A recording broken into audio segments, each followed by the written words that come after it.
हे प्रिय आत्मा, क्या करने से हम स्थित प्रज्ञ अवस्था को प्राप्त कर सकते हैं? ऐसी अवस्था कैसे आती है? यह प्रश्न का उत्तर बहुत मधुरता से, प्रेम पूर्वक और विस्तार में समझाता हूं, ताकि यह उत्तर केवल सुना हुआ ज्ञान न रहे, बल्कि तुम्हारे अंतर में जीवन का दीपक बन जाए। यह प्रश्न बहुत सुंदर है, क्योंकि यह केवल जानने की जिज्ञासा नहीं है, बल्कि उस स्थिति को पाने की तीव्र प्यास है।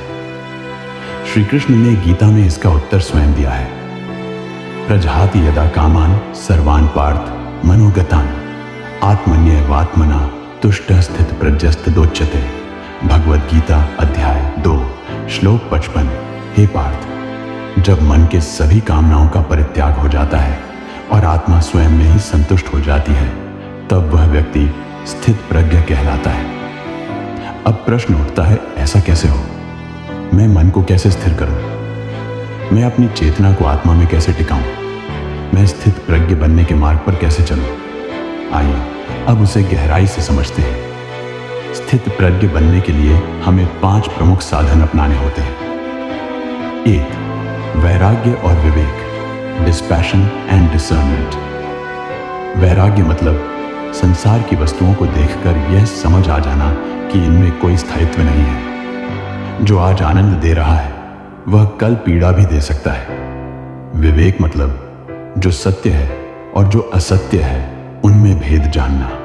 जो नश्वर है, शरीर, धन, मान, और जो शाश्वत है, आत्मा, शांति, प्रेम, उनमें अंतर समझना।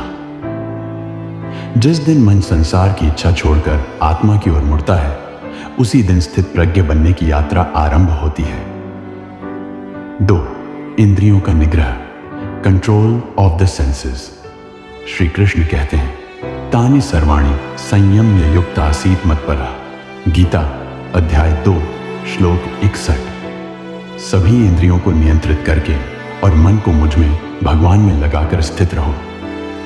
इच्छाएं तब बढ़ती हैं जब इंद्रियां संसार की ओर दौड़ती हैं। जब इंद्रियां भगवान, ध्यान, सेवा, प्रेम की ओर मुड़ती हैं, तो मन स्वतः शांत होता है। 3. नित्य ध्यान और आत्मचिंतन, मेडिटेशन और सेल्फ इंक्वायरी। प्रतिदिन कुछ समय अपने भीतर उतरने का अभ्यास करो। केवल आंखें बंद करो और अपने अंदर की शांति को सुनो।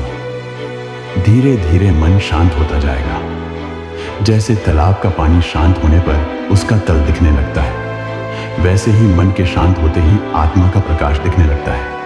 ध्यान वह द्वार है जहां से मन से निकलकर आत्मा में प्रवेश होता है। 4 कर्मयोग और निष्काम सेवा, एक्शन विदाउट अटैचमेंट, स्थित प्रज्ञ बनने का सबसे सुंदर मार्ग है। कर्म करो, पर फल की आसक्ति से रहित होकर। काम करो, सेवा करो, दायित्व निभाओ, लेकिन मन में यह रहे, मैं केवल माध्यम हूं, करने वाला भगवान है।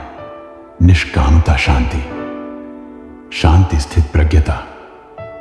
5. भगवत भक्ति और पूर्ण समर्पण, लविंग डिवोटन और सरेंडर।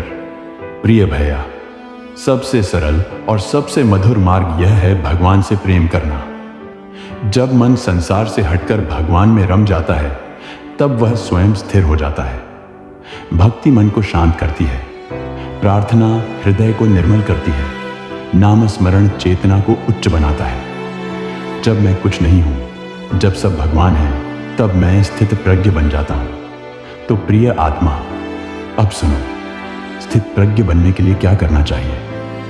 संसार की इच्छा त्यागनी है, लेकिन जबरदस्ती नहीं, विवेक के साथ। इंद्रियों को साधना है, लेकिन दमन करके नहीं, प्रेम पूर्वक। मन को आत्मा में लगाना है, ध्यान के अभ्यास से। कार्य करते हुए भी आसक्त नहीं बनना है, कर्मयोग से। और अंततः भगवान के चरणों में अपने पूरे अस्तित्व को समर्पित कर देना है। और अंत में स्थित प्रज्ञ बनना एक दिन का कार्य नहीं है, यह एक अनवरत यात्रा है। पर हर दिन जब मन भगवान की ओर झुकता है, जब इच्छाओं से मन हटता है, जब भीतर शांति का दीप जलता है, तो समझो तुम उस स्थित प्रज्ञ अवस्था की ओर अग्रसर हो चुके हो। स्थित प्रज्ञ बनना आत्मा के घर लौटना है, जहां कोई डर नहीं, कोई इच्छा नहीं, केवल शांति है, केवल प्रेम है। जय श्री राधे।